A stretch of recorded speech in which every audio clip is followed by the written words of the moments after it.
Welcome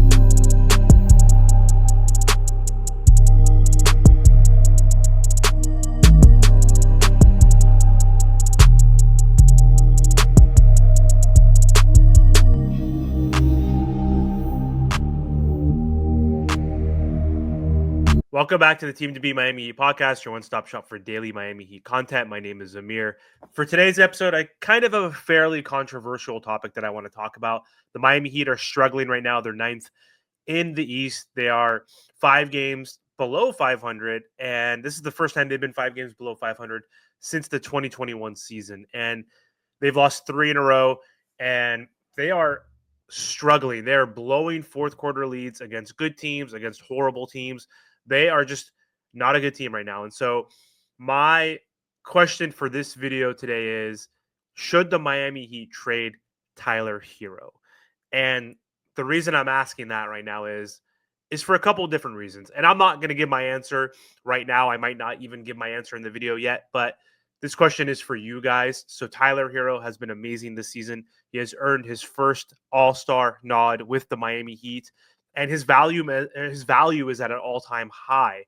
And I don't know, like, should the Miami Heat trade Tyler Herro while his value is high? So let's break it down. So Tyler Herro, again, has elevated his game this season. He's averaging 23.8 points per game, 5.6 boards, 5.1 assists, and he showcased significant improvement across the board. He's finishing better at the line. He is getting to the rim, and he's not really taking many mid-range shots. He could still hit the mid-range, but his three-point shooting has been great. It's gone down a little bit. It was at a crazy high level at one point, like for the first few months of the season, even though that was never going to be sustainable. He was shooting like 44% from three.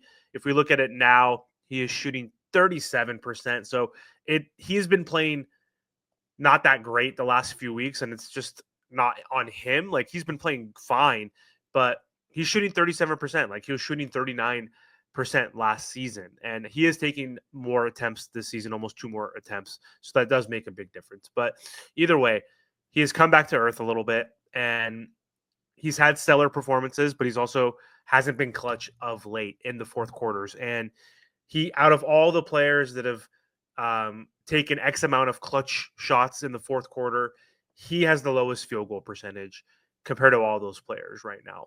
And so, again, I want to talk about the case for and the case for not trading Tyler Herro. So the case for trading Tyler Herro, because the Miami Heat are a bad team right now. They stink, and they need to add more talent, and they need assets for that. And they don't have a crazy amount of assets at this point. And by trading Tyler Herro, you can get that. So the first thing you need to consider when you're trading a young star like Tyler Herro, which could, again, be counterintuitive, but the arguments in favor would say maximizing his value. So that's a theme.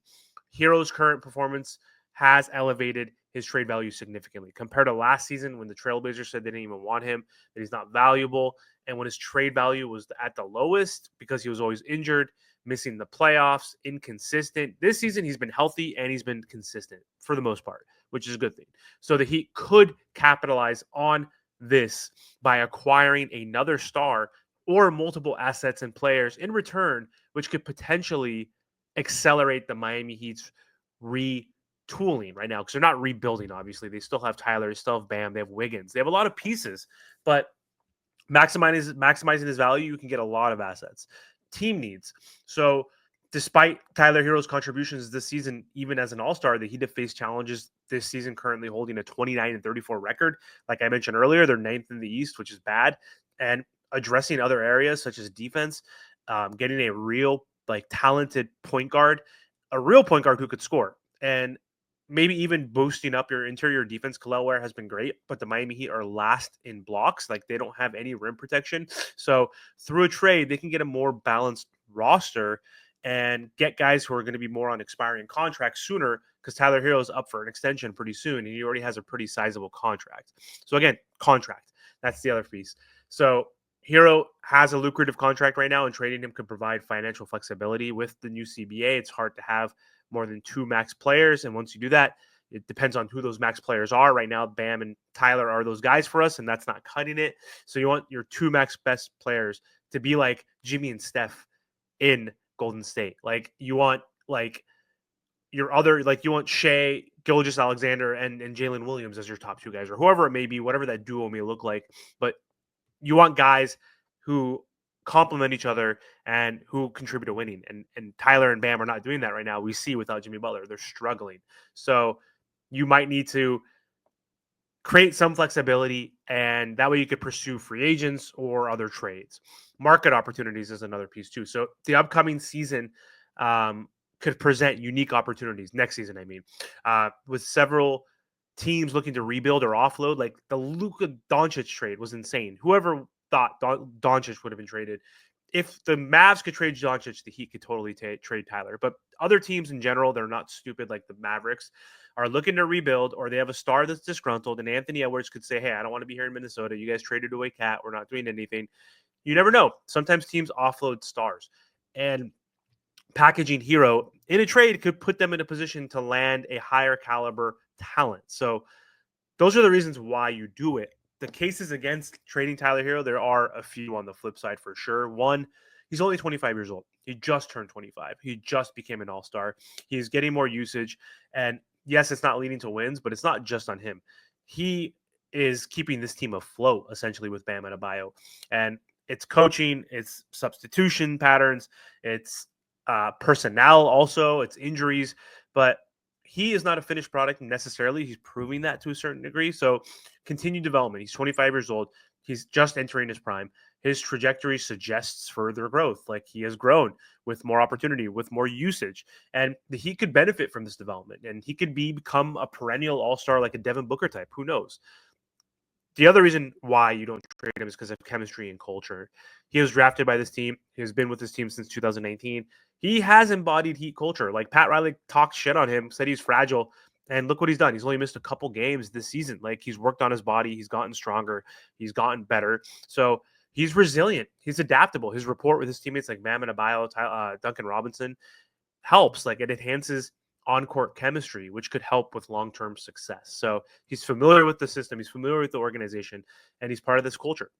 The other pieces why you don't trade him is the risk of uncertainty. Trading an established star doesn't mean you are going to get fair value. Like it doesn't go without risks. Like new acquisitions may not mesh well. Like you could see guys that get traded to other teams and don't play well because they don't fit within the scheme, or they're not the right prototype, and different dynamics can happen. Like they could face injury concerns. So keeping Herro, who's known as a reliable asset to a certain degree, could be beneficial for the Miami Heat. Also, the other piece is fans. Fans will be pissed. Herro's become a fan favorite in Miami, whether you like it or not. There's a bunch of fans, a bunch of Herro stands on Twitter, which are hilarious, but trading him could impact fan morale and engagement. Like some people might get mad. It's not going to be like the Luka like scenario, obviously, but that's one piece, is just the backlash that you'll get from fans. So Tyler Herro has not requested a trade. Have players been traded midseason without requesting a trade? Yes, the Luka piece, obviously, but that's not apples to apples. Same with Kevin Garnett when he was back on the Timberwolves. He got traded to the Celtics in 2007. He never requested a trade. Again, that's a different caliber type player, and he was older, obviously. Baron Davis, another player who was traded from the Clippers to the Cavs. Sam Cassell, he was traded from the T-Wolves to the Clippers. There's guys like that were good, talented, all-star level players who got traded in the offseason or midseason.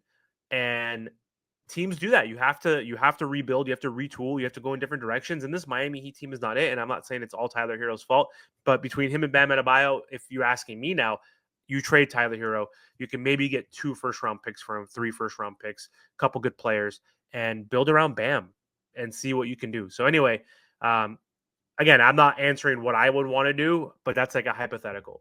Between the two, if I had to choose, I'm answering that. But let me know in the comment section what you guys think. Should the Miami Heat trade Tyler Herro now while his value is an all-time high? Or do they keep him and Bam and then try to find a third number one option, like a third star, but who is the number one option to fit this team?